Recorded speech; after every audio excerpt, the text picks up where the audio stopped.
안녕하세요, 예수와 친구들. 9월 26일 월요일 매일 묵상 시작하겠습니다. 오늘 말씀은 사무엘하 5장 11절부터 25절 말씀까지입니다. 두로 왕 히람이 다윗에게 사절들과 백향목과 목수와 석수를 보내매 그들이 다윗을 위하여 집을 지으니 다윗이 여호와께서 자기를 세우사 이스라엘 왕으로 삼으신 것과 그의 백성 이스라엘을 위하여 그 나라를 높이신 것을 알았더라. 다윗이 헤브론에서 올라온 후에 예루살렘에서 처첩들을 더 두었으므로 아들과 딸들이 또 다윗에게서 나니 예루살렘에서 그에게서 난 자들의 이름은 삼무아와 소각과 나단과 솔로몬과 이팔과 엘리수아와 네벡과 야비아와 엘리사마와 엘리아다와 엘리벨렛이었더라. 이스라엘이 다윗에게 기름을 부어 이스라엘 왕으로 삼았다 함을 블레셋 사람들이 듣고 블레셋 사람들이 다윗을 찾으러 다 올라오매 다윗이 듣고 요새로 나가니라. 블레셋 사람들이 이미 이르러 르바임 골짜기에 가득한지라. 다윗이 여호와께 여쭈어 이르되 내가 블레셋 사람에게로 올라가리이까 여호와께서 그들을 내 손에 넘기시겠나이까? 올라가라. 내가 반드시 블레셋 사람을 내 손에 넘기리라 하신지라. 다윗이 바알브라심에 이르러 거기서 그들을 치고 여호와께서 물을 흩음같이 내 앞에서 내 대적을 흩으셨다. 함으로 그곳 이름을 바알브라심이라 부르니라. 거기서 블레셋 사람들이 그들의 우상을 버렸으므로 다윗과 그의 부하들이 치우니라. 블레셋 사람들이 다시 올라와서 르바임 골짜기에 가득한지라. 다윗이 여호와께 여쭈니 이르시되 올라가지 말고 그들 뒤로 돌아서 뽕나무 숲을 맞은편에서 그들을 기습하되 뽕나무 꼭대기에서 걸음 걷는 소리가 들리거든 곧 공격하라. 그때에 여호와가 너보다 앞서 나아가서 블레셋 군대를 치리라 하신지라. 이에 다윗이 여호와의 명령대로 행하여 블레셋 사람을 쳐서 게바에서 겟셀까지 이르니라. 아멘. 네, 오늘 말씀은 이 다윗이 온 이스라엘의 왕이 된 이후의 일들을 말씀해 주고 있는데요. 먼저 다윗은 왕궁을 지었다라고 말씀해 주고 있어요. 이 두로라고 하는 이웃 나라의 왕 히람이 왕궁을 짓는 데 필요한 최고급 나무들 그리고 전문가들을 보내주었는데요. 이 히람은 왜 이렇게 다윗을 도와주었을까요? 그 이유를 이어지는 말씀에서 우리는 확인할 수 있습니다. 바로 하나님께서 이스라엘 백성들을 위해 다윗을 왕으로 삼으시고 이스라엘을 강하게 하셨다라는 것을 알고 있었던 거예요. 자, 그래서 하나님이 함께 하시는 이 다윗을 위해서 이렇게 중요한 나무들과 또 전문가들을 보내주었다라는 거죠. 자, 우리 친구들에게도 이러한 모습들이 있었으면 좋겠어요. 여러분들의 친구들이 상주서문교회 아동부 예수와에 있는 내 친구 누구누구는 이 하나님이 함께 하시는 게 분명한 것 같아 라는 이런 생각을 하게 만드는 우리 예수와 친구들이 되기를 소망합니다. 자, 그리고 나서 다윗은 온 이스라엘의 왕이 된 이후에 많은 여인들과 결혼을 했어요. 사실 하나님이 기뻐하시지 않을 일이죠.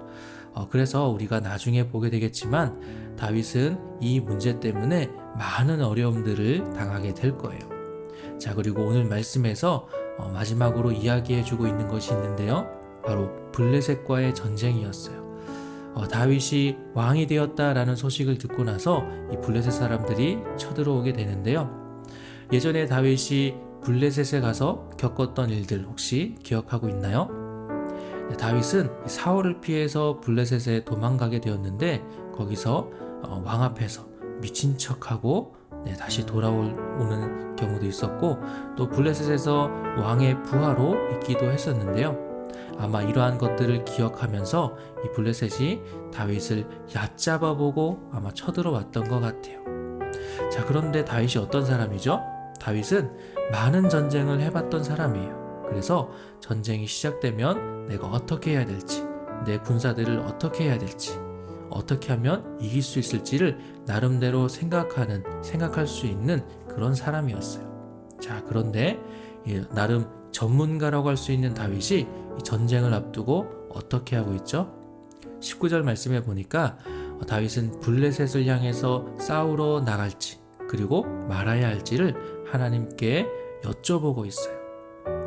하나님은 뭐라고 말씀하셨어요? 나가서 맞서 싸우라고 하셨는데 싸우라는 말만 하신 것이 아니라 승리를 약속해 주셨죠. 그리고 그 약속대로 하나님은 승리케 하셨어요. 자, 그런데 블레셋이 한번 이렇게 진 전쟁에서 그냥 물러나지 않죠. 또다시 쳐들어온 거예요. 자, 다윗은요, 이번에도 하나님께 어떻게 해야 할지를 묻고 있어요. 자, 하나님께서 이번에는 어떻게 말씀하시죠? 자, 이번에는 뒤로 돌아서 뽕나무 숲을 맞은편에서 기습을 하라고 말씀해 주셨어요. 그리고 뽕나무 꼭대기에서 소리가 들리면 공격하라는 말씀도 하셨는데요. 그렇게 하면 이스라엘보다 앞서서 하나님이 블레셋을 치실 것이다 라고 말씀하고 있죠. 하나님께서 너무나 자세하게 어떻게 해야 될지를 말씀해 주셨다라는 거예요. 어떤 방식으로 또 어떤 시기, 어떤 때에 하실지도 알려주셨다라는 거예요. 그러니까 하나님께서는 완벽하게 다윗을 도와주시고 알려주시고 계신다라는 거죠. 자, 그리고 이렇게 하나님이 도우심으로 말미암아 이스라엘은 다시 한번 승리할 수 있게 되었습니다. 자, 친구들, 이렇게 다윗은요, 하나님의 뜻을 계속 묻고 하나님의 뜻에 따라 순종하는 사람이었어요. 자, 이것이 참 중요한 것 같아요. 우리는 늘 하나님과 동행하기를, 하나님께서 함께 해주시기를 기도하잖아요. 그런데 정작 내가 하나님과 함께 하고 있지 않는 것은 아닐까요? 하나님과 함께 한다는 건요, 말 그대로 하나님이 내 옆에 계시는 거예요. 여러분, 친구하고 하루 종일 같이 있는데 단 한마디도 하지 않고 내 할 일만 한다면 진짜로 친구하고 함께 했다고 할 수 있을까요?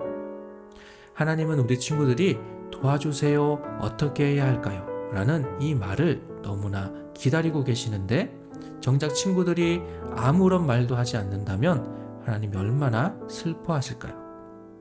하나님과 함께 하길 원한다면, 하나님이 함께 해 주시길 원한다면 하나님의 뜻을 구해야 한다라는 것, 하나님께 여쭤봐야 한다라는 것 꼭 기억하기를 바랍니다. 자, 오늘 말씀을 통해서 작은 일에도 하나님의 뜻을 구하며 진정으로 하나님과 함께하는 우리 예수와 친구들이 되기를 소망합니다. 오늘 말씀은 여기까지고요. 내일 다시 만나도록 하겠습니다. 안녕.